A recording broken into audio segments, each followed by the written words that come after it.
Eu trabalhei na educação municipal em 2 governos. Trabalhei na gestão Schiller-Matana, de 89 até 92, como assessora da secretária, então secretária de Educação, professora Anice Antonieta Schiller. E trabalhei como secretária municipal de Educação na gestão Ivan Zimmer, Ricardo Senger, de 93 até 96. Foram 8 anos de atuação na rede municipal de ensino. Faço questão de, toda vez que comento sobre esse trabalho que desenvolvi com os meus colegas à frente da Secretaria Municipal de Educação, eu faço muita questão de referir que trabalhei com um grupo na gestão Schiller-Matana de pessoas desenvolvendo projetos e programas que tiveram continuidade na gestão seguinte, Ivan Jacob-Zimmer e Ricardo Senger, trazidos pelas pessoas que estavam trabalhando na primeira gestão e trazidos pelo interesse e pela convicção que tivemos e que temos, eu particularmente tenho até hoje, e imagino que como eu, muitíssimas pessoas, que em educação não se começa tudo a cada governo novamente. Não se desfaz aquilo que o anterior desenvolveu. Em educação nós precisamos dar continuidade e nós precisamos avançar.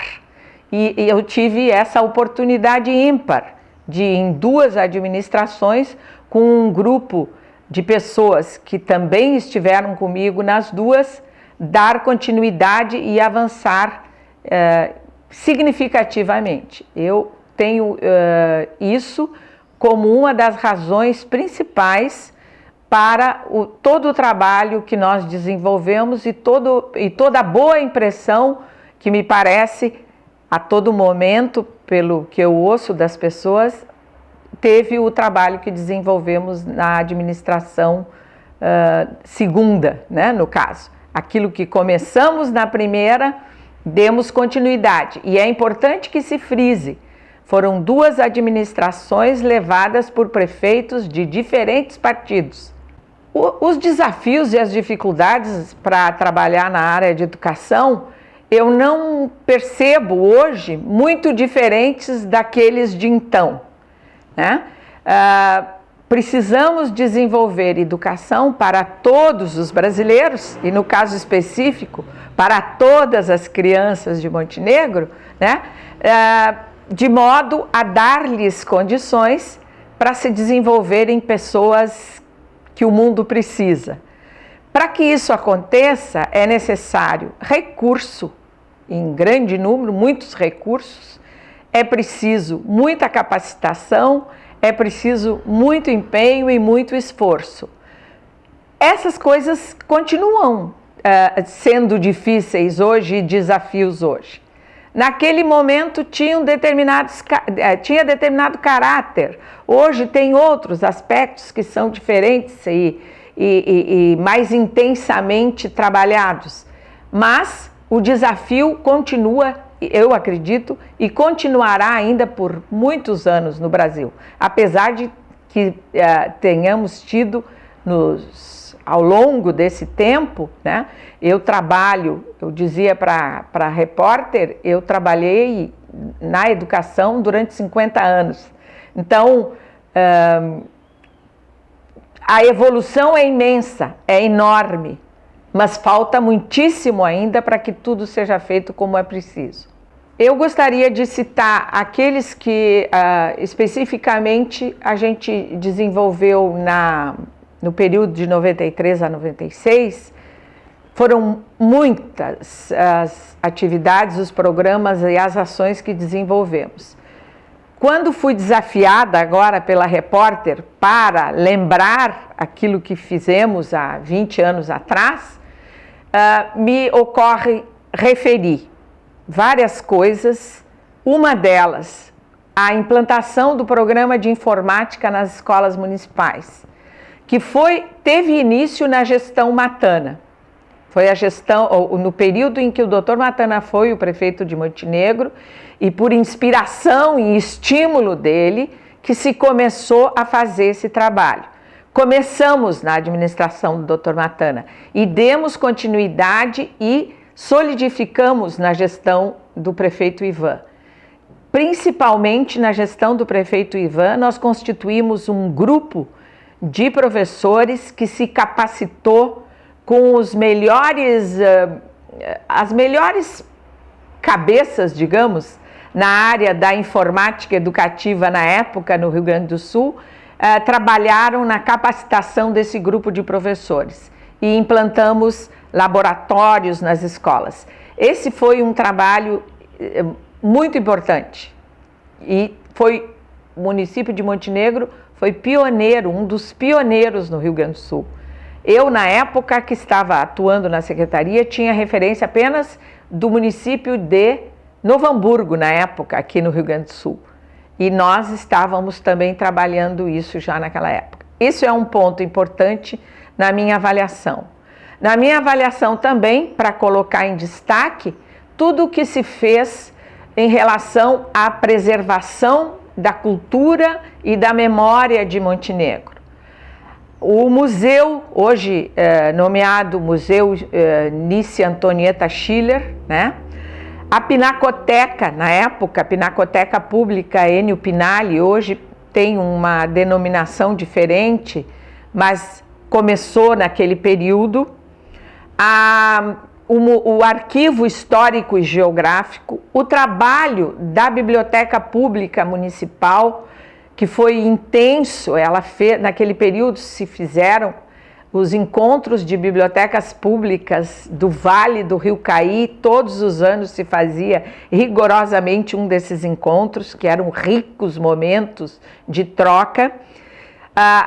Aquilo que existia dentro da biblioteca, que era o Museu Literário, hoje tem o nome Museu Literário Elita Leibniz Gribler, que foi um trabalho desenvolvido com muita tenacidade, com muito esforço pelas professoras que atuaram. Começou com Dona Elita, depois teve continuidade com Lilian Shelkov, que resgata e guarda toda a memória, né, da história de Montenegro, especialmente a partir daquilo que o jornal O Progresso escreveu desde 1901, né?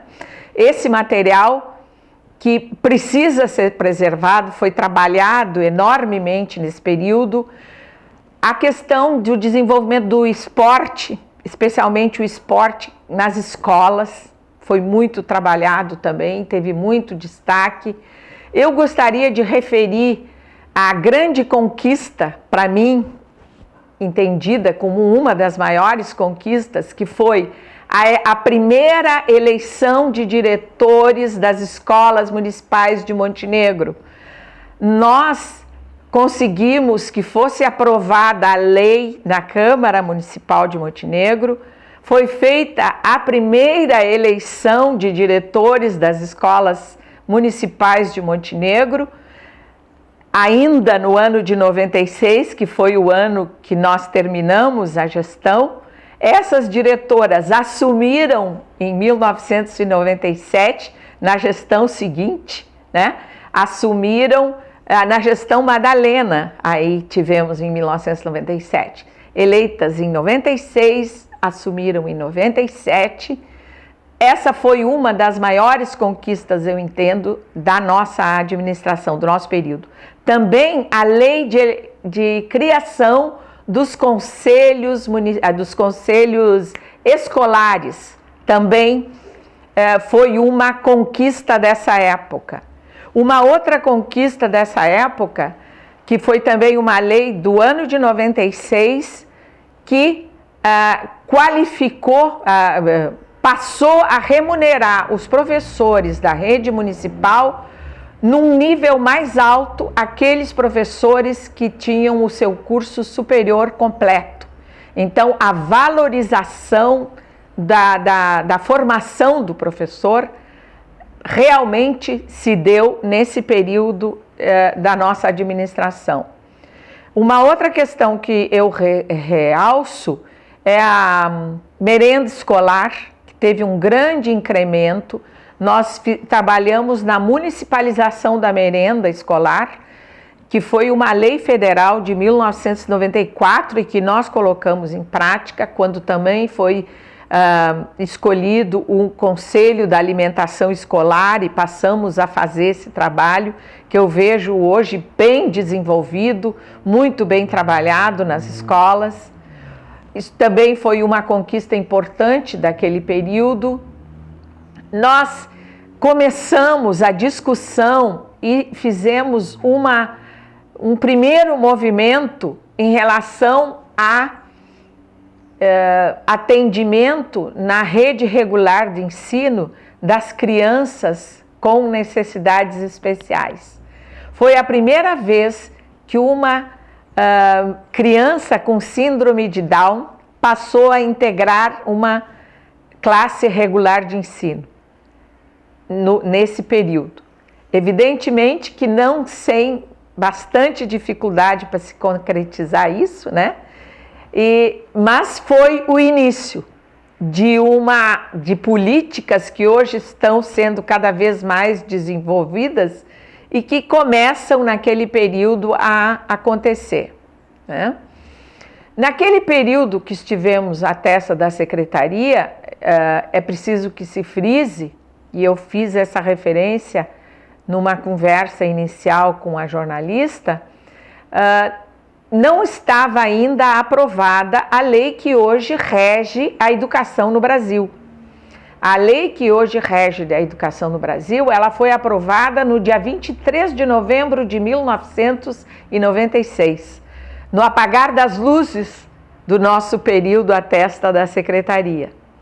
Até que essa lei fosse aprovada, não era ainda obrigatório, digamos, ou exigida a oferta de educação infantil. A educação infantil não integrava a educação básica. A educação infantil era algo que se oferecia se quisesse e participava quem queria, né?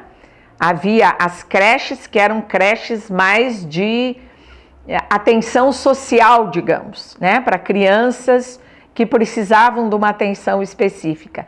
Mas integrada à educação básica a partir de 96. Então, nós já tínhamos oferta de educação infantil naquele período. Por exemplo, já tínhamos as creches do Lar do Menor, que tinham já subsídios da Prefeitura Municipal, e nós tínhamos o Centro de Educação Infantil, que hoje é a escola, estou esquecida do nome que ela tem hoje, mas ela era conhecida então como Centro de Educação Infantil, que fica na rua Tristão Fagundes. É uma das escolas de educação infantil maiores aqui da cidade. Gente Miúda, a Gente Miúda já existia, né? Já começou lá naquele período do polo petroquímico implantado em Montenegro, naquele projeto todo que foi feito na época, surge aquela escola. Então nós já tínhamos uma escola muito bem trabalhada, com um grupo muito grande de crianças, muito procurada, e que inclusive pelo trabalho diferenciado que desenvolvia, foi alvo de uma pesquisa sobre a educação infantil de Núcleo de Pesquisa de Pós-Graduação da Universidade Federal do Rio Grande do Sul. Já naquela época tínhamos esse trabalho, que depois foi se expandindo e foi crescendo por razões que todos nós sabemos, que passa a integrar obrigatoriamente a educação infantil à educação básica, e pelo Fundeb, que é lei que se refere a recursos da educação, que é a lei de 97, passa a ter recursos específicos dali para diante, inclusive agora com o Fundeb, mais ainda, antes Fundef, agora já Fundeb, com mais recursos ainda para serem utilizados. Então, estávamos, vamos dizer, nos criando as condições para fazer essa oferta mais universalizada.